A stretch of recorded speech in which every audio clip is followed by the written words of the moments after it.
It's a good idea to let people know about the Casbah, because they know about the cavern, they know about some of those things, but the Casbah was like the place where all that started. It was actually before the cavern, all of that. And we had a more intimate relationship with it. It was almost our club. We used to have this, you know, people upstairs, Rory's friends, my friends downstairs, you know, in the living room. And Mo basically turned around and said, because there used to be constant traffic up and down the stairs, and she's trying to decorate the place, and, you know, carpet layers are in, trying to lay carpet and all the rest of it. She went, look guys, you know, there's one den upstairs, there's one den you've taken over in the living room, there's cellars downstairs, you know, why don't you go downstairs?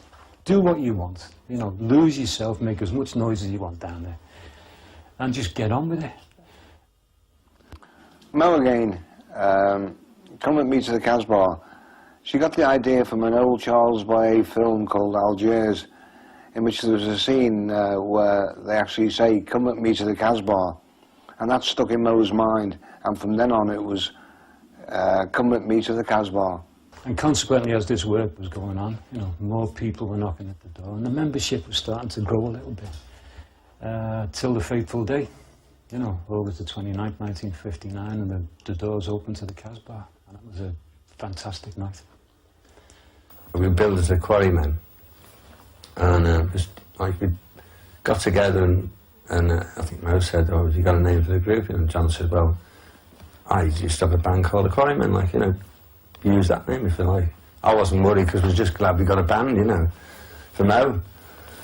I remember the Casbah night, the opening night, because we were upstairs in this house in West Derby, which I didn't know a lot about, obviously, because I wasn't in the museo's business or anything else, but I was with John and Paul, and I think when we went downstairs, and the whole setup was wonderful for an aspiring young rock and roller, to have that on their doorstep and to be able to sort of perform safely. I don't know how to put it. It was safe and it was secure. And the crowd had already started to gather outside, you know. And remember Rory putting Red River Rock on, which became basically the in-house song for the Casbah. And it started, and the doors opened.